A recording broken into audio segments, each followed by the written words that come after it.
কক্সবাজার সদর উপজেলা পরিষদ নির্বাচনের ভোট গ্রহণের দিনক্ষণ যতই ঘনিয়ে আসছে, আনারস প্রতীকের চেয়ারম্যান প্রার্থী মুজিবুর রহমানের গণজোয়ার ততই বাড়ছে।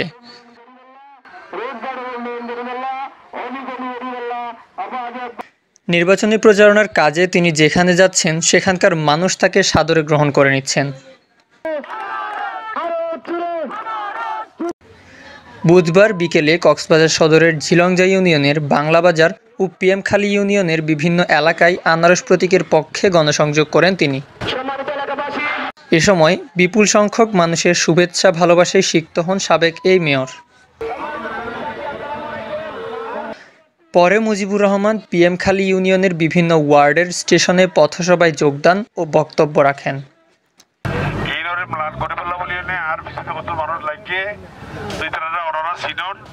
আশা করি অনরারি তারা প্রত্যাখ্যান করিবার আই ইনশাআল্লাহ জিতে যাইও দ্বিতীয় আবার অনার উপর থাকিয়ে নেয় আই হামিং করছি ইনশাআল্লাহ আর দোয়া করিবার আর মা বোনদের সালাম দিবার আই নানার বাহার গোবর চাই। বক্তব্যে মুজিবুর রহমান আগামী ৮ মে আনারস প্রতীকে ভোট দেওয়ার অনুরোধ জানান এবং নির্বাচনে বিজয়ী হলে তিনি সদর উপজেলার প্রতিটি গ্রামকে শহরে রূপান্তর করার আশ্বাস দেন।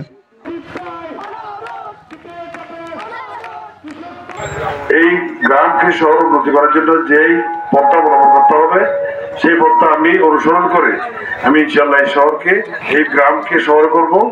এই গ্রামকে শহর করে পর্যটকদের আকর্ষণ আরো বাড়িয়ে দেব এবং বাংলাদেশের সর্বদক্ষিণে একটা পর্যটন নগরী হবে।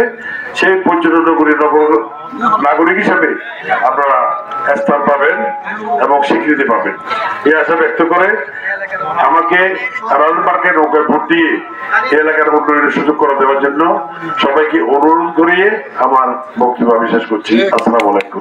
এলাকার মুরব্বী অ্যাডভোকেট হাবিব সাহেব, এলাকার মুরব্বী অ্যাডভোকেট আব্বাস সাহেব, এরা আর পরে আছে। অ্যাডভোকেট হাবিব সাহেব বড় ছেলে আর পরে সাপক করে এবং ও অনলাইন জিয়ান গলা পরে ওর বাড়িতে মই এটা করছি ইনশাআল্লাহ। ওরা আর বিপদ দোয়া করিবেন।